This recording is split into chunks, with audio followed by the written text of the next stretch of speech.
الرحمن الرحیم علیکم السلام ورحمۃ اللہ وبہ نستعین وہو خیر معین۔ یہ اصول جو اشاعرہ نے ظاہر کیے اس میں ہمیں آغائے سبحانی کی نگاہ سے دیکھنا ہے کہ چند جگہوں پر اشکال وارد ہے۔ مثلا سابع، ثامن اور تاسع اصول میں کہا کہ اللہ کے لیے چہرہ ہے، دو ہاتھ ہے، آنکھ ہے اور بلا کیف ہے۔ تو یہاں پر آغایون اشاعرہ کی طرف سے دو مہم امر کو جمع کیا گیا ہے۔ ایک تو یہ کہ اللہ کے لیے صفات معنی لغویہ کے اعتبار سے، کیونکہ قرآن کی آیت میں آ گیا ہے، اس لیے معتزلہ کی تاویل سے بچتے ہوئے انہوں نے خود وجہ و ید و عین کا معنی کر دیا ہے کہ اللہ کے لیے بھی یہ چیزیں لیکن کیفیت کے بغیر۔ تو دوسری طرف سے ایک مہم کام یہ کیا ہے کہ اللہ کو جسم و جسمانیت سے بچایا ہے بلا کیف کی قید لا کر، اور اس طرح معنی لغوی اور صفات جسمانیہ سے بچنا دونوں کو اس نظریے میں جمع کیا گیا ہے۔ یہ کوشش اگرچہ کہ مقبول بادی نظر میں، لیکن امعان نظر کرنے کے بعد پتہ چلتا ہے امعان نظر کرنے کے بعد پتہ چلتا ہے کہ ایک دوسرے کے ساتھ تناقض رکھتا ہے، اس لیے کہ اس بات ید اللہ کے لیے اپنے معانی لغویہ سے ثابت کرنا یہ ملازم ہے کیفیت کے ساتھ، کہ جس کیفیت کے ساتھ ہمارے ہاتھ ہوا کرتے ہیں، کیونکہ واقعی ید کیفیت جو مشترک انسان و حیوانات میں وہ کیفیت والے ہاتھ کو ہاتھ کہتے ہیں۔ تو ایک جانب سے یہ مسئلہ ہے کہ کیفیت کے بغیر ہاتھ نہیں ہو سکتا ہے، دوسری جانب سے نفی کیفیت کیا ہے، اس کا مطلب ہے کہ معنی لغوی کو رد کر دیا ہے۔ تو یہ تناقض ظاہر ہے ہر اس شخص کے لیے جو دقت نظر رکھے۔ اما صحیح مطلب یہ کہ اللہ کے ہاتھ ہیں، یعنی اللہ کی قدرت قائم ہے، نہیں کہ ہاتھ حقیقت میں اللہ کے جو ہے نظر آئیں گے بدون کیفی، جس طرح سایہ نظر آتا اس طرح کو نہیں ہے۔ یہ جو ہے اپنی طرف سے جو ہے ذہن کے مطابق معنی بنانے کی کوشش کی، اہل بیت سے دور ہونے کا یہی نتیجہ ہے کہ گمراہی کا راستہ اختیار کر لیا جاتا ہے۔ یہ تو اشکال تھا اصول سابع و ثامن و تاسع میں۔ اما 17ویں چیز جو انہوں نے ذکر کی تھی کہ اعمال عباد مخلوق پروردگار ہے اور مقدور پروردگار ہے، اور اس کے لیے انہوں نے کہا کہ اللہ نے خلق کیا ہے تم لوگوں کو بھی، اور وہ کام جو تم انجام دیتے ہو۔ یہ آیے قرآنی انہوں نے دیکھی اور اس سے کہا کہ اللہ کے مخلوق انسانوں کے کام بھی اللہ کی مخلوق و مقدور پروردگار میں، لیکن آگے کی آیت کو نہیں دیکھا انہوں نے۔ کیا آگے کی آیت میں لکھا ہوا تھا جو اس سے سیاق آیت سے غفلت کر دیے،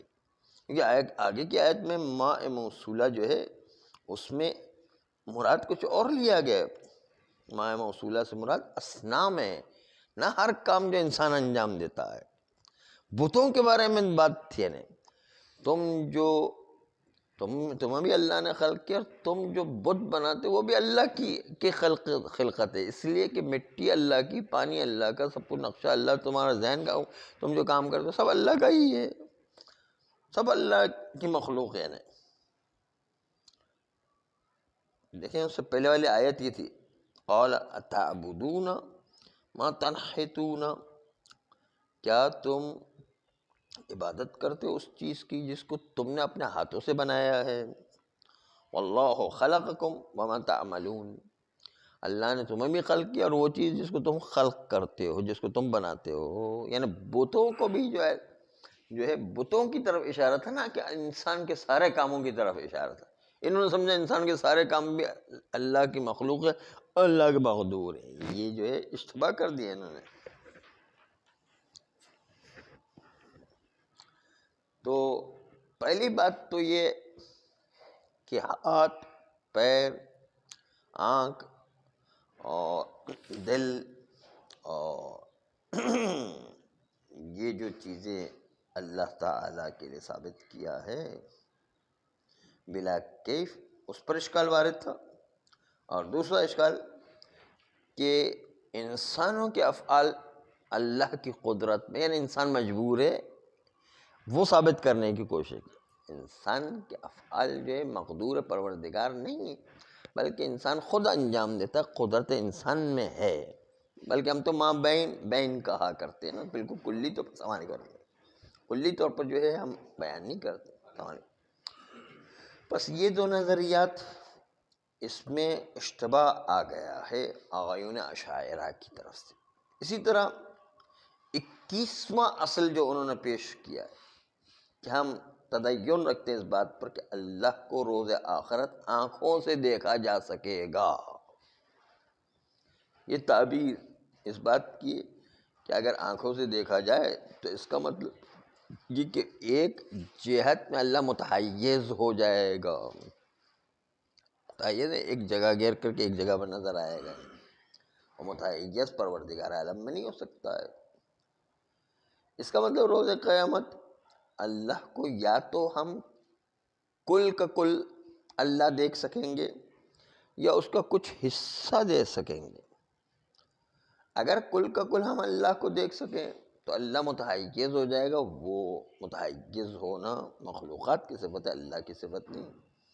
اور اگر ہم کہیں کہ کچھ حصہ اللہ کا نظر آئے گا، تو اس کا مطلب یہ کہ اللہ کا مرکب ہونا لازم ہے گا، کچھ حصہ نظر آنے والا، کچھ حصہ نظر نہ آنے والا، تو دونوں سے مرکب ہو کے اللہ بنا ہے، مثلا یوں ہو جائے گا۔ مرکب بھی جو اللہ کی صفت نہیں ہو سکتا ہے۔ کہتے ہیں یہ جو ساری باتیں جو ہے وہ جسمانیت پروردگار جس سے انسان آنکھ سے دیکھ سکے، یہ سب، اور اس کے علاوہ بھی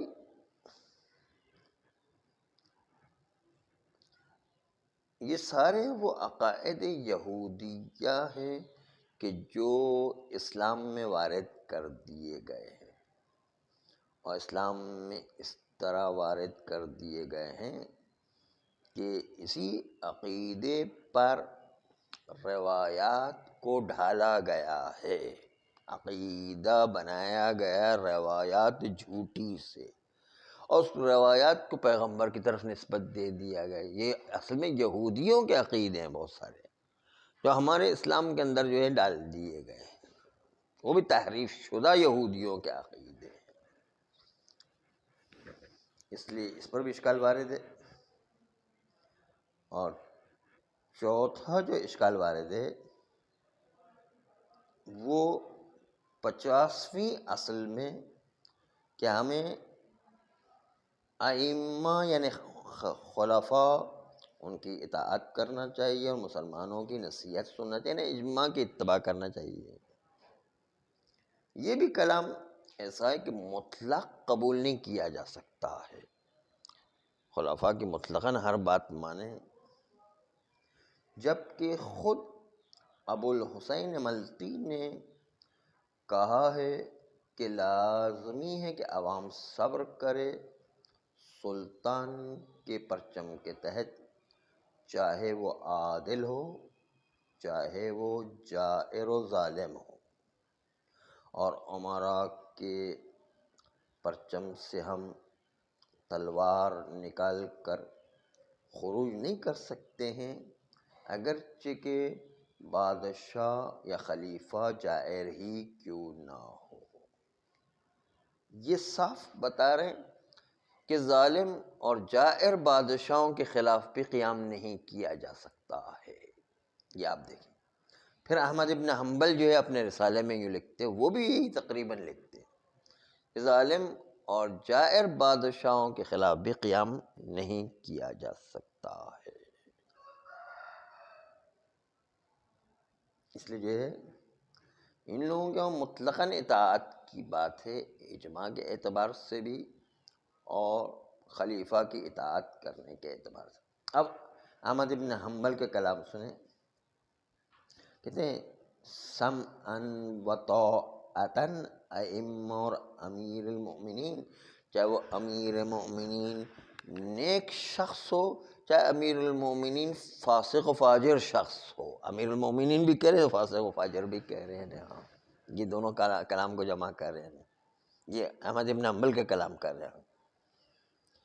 اور وہ شخص جس نے خلافت کے عہدے کو سنبھال لیا اور لوگوں نے بھی اس پر اجماع کیا، اس پر راضی ہو گئے، چاہے وہ تلوار کے زور پر حکومت حاصل کی ہو، تلوار کے زور پر، دیکھیں یہ بھی ان کا ایک عقیدہ ہے نا،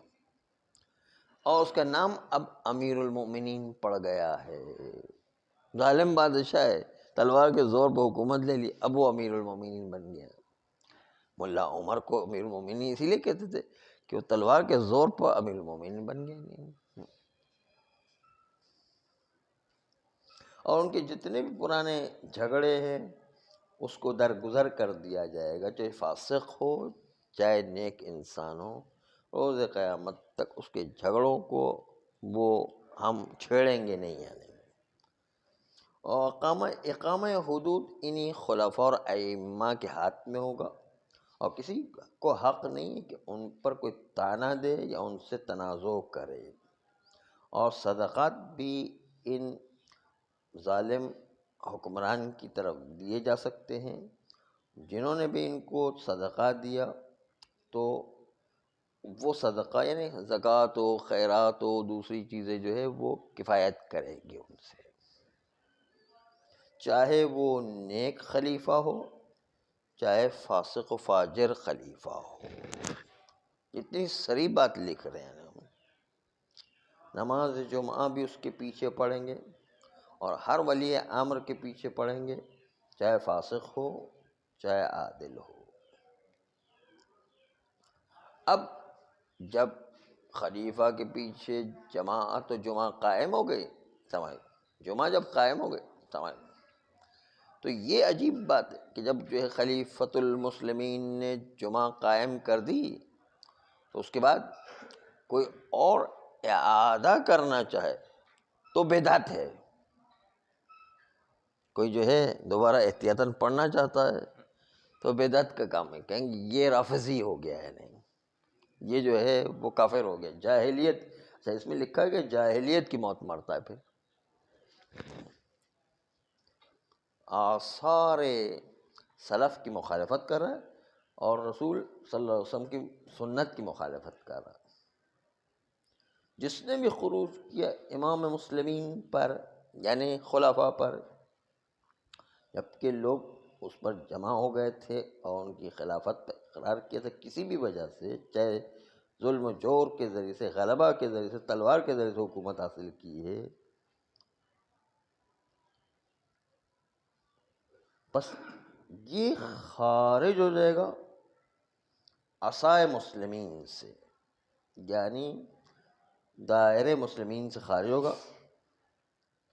اور اس نے آثار رسول اللہ کی مخالفت کی، اور یہ خارجی شخص مرے گا وحال کہ وہ جاہلیت کی موت مرے گا۔ یہ جو ہے عقیدہ انہوں نے ظاہر کہ صاف کا ہے ظلم و جور والا بادشاہ، تلوار کے زور پر ظلم سے اس نے حکومت حاصل کی، پھر بھی جو اس کی مخالفت نہیں کرو، یہ ان کا عقیدہ ہے۔ آغاز سبحانی فرماتے کہ یہ عقیدہ وہ ہے جو امام حسین علیہ السلام کے عقیدے سے بالکل مخالف ہے۔ نہیں، امام حسین علیہ السلام نے یزید کے خلاف قیام کیا، ظلم و جور، حالانکہ طاقت کے زور پر وہ جو ہے خلیفہ بن بیٹھا تھا، لیکن امام حسین علیہ السلام نے اس کے خلاف جو ہے قیام کیا۔ ہاں، سارے سنیوں کا عقیدہ ہے، ہاں، ان کے خلاف جو ہے قیام نہیں کیا، چاہے ظالم بادشاہ بھی ہو۔ ایک تو انتخاب کرنے میں بھی جو ہے طریقہ عجیب ہے کہ ظالم بادشاہ چڑھ دوڑے تو بس اس کی اطاعت کرو، بس یہ کون سی بات ہو گیا؟ یعنی اللہ کے خلیفہ کو چھوڑ کے ظالم بادشاہ کی بات کر رہے ہیں۔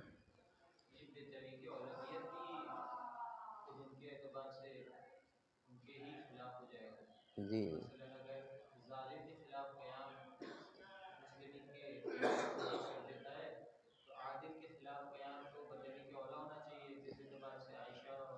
ہاں، ظاہر ان کے اپنے بالکل جی، نہروان خوارج جی، ہاں بالکل، یہ تو خود ان کے خلاف عقیدہ جا رہا ہے۔ اسی لیے بعض لوگ معاویہ کو نہیں مانتے ہیں، عائشہ کو جو ہے اس کو بھی گناہ گار مانتے کہ اس سے بھی غلطی ہوئی مثلا۔ یہ بھی عقیدہ ہو عادل حکمران ہو اس کے خلاف جہاد جائز ہے، نہیں، وہ کہتا عادل اور فاسق دونوں کے خلاف قیام نہیں کر سکتے ہیں، تو مولا علی کے خلاف ان لوگوں نے قیام کیا تھا، نہیں تو انہوں نے غلط کام کیا۔ نہیں پھر چونکہ وہ یہ بھی مانتے ہیں کہ مولا علی کے خلاف قیام کرنے کے بعد چونکہ معاویہ نے حکومت پر تلوار کے زور سے ظلم کے ذریعے سے قبضہ کر لیا تو اب وہ امیر المومنین بن گئے۔ نہیں، یہ بھی جو ہے پہلے غلط کام کیا لیکن بعد میں امیر المومنین بن گئے۔ نہیں تو یہ بھی ہے مسائل ہیں۔ جبکہ مولا حسین فرماتے ہیں اپنے جد کی سنت کے اعتبار سے، جب مولا حسین کی ملاقات جناب حر سے ہوتی ہے جو عبید اللہ ابن زیاد کی طرف سے لشکر کا سپہ سالار بن کر آتا، تو اس وقت جو ہے مولا حسین نے خطبہ دیا، جس میں خطبہ آپ ملاحظہ فرمائیں گے کہ مولا حسین نے خطبہ دیا ہے۔ پہلے تو حمد و ثنا کی پروردگار کی، اس کے بعد کا ایھا الناس ان رسول اللہ قال من رأى سلطانا جائرا مستحلا لحرم اللہ ناقصا لعہد اللہ مخالفا لسنت رسول اللہ یعمل فی عباد اللہ بالاسم والعدوان فلم یغیر علیہ بفعل ولا قول کان حقا علی اللہ ان یدخلہ مدخلہ۔ یہ جو ہے مولا حسین نے خطبہ دیا، فرماتے ہیں کہ اے لوگو، رسول اللہ نے کہا کہ جو بھی ظالم بادشاہ بن جائے اور حرم الہی کو حلال کو حرام اور حرام کو حلال بنا رہا ہے، ناقصا لعہد اللہ، اللہ کے عہد کو توڑ رہا ہے، مخالفا لسنت رسول اللہ، رسول اللہ کی سنت کی مخالفت کر رہا ہے، یعمل فی عباد اللہ بالاسم والعدوان، اور اللہ کے بندوں کے ساتھ گناہ اور تجاوز کے ذریعے سے کام لے رہا ہے، فلم یغیر علیہ بفعل ولا قول، اور اس میں کوئی تبدیلی واقع نہیں ہوتی، اس کو کچھ عملی طور پر بتانے کے نتیجے میں یا قول کے طور پر بتانے کے نتیجے میں بھی اس میں تبدیلی واقع نہیں ہو رہی ہے، کان حقا علی اللہ، تو اللہ پر حق ہے، ان یدخلہ مدخلہ، کہ اس کو جو ہے داخل کرے ایسی جگہ پر جہاں پر اس کا حق بنتا ہے۔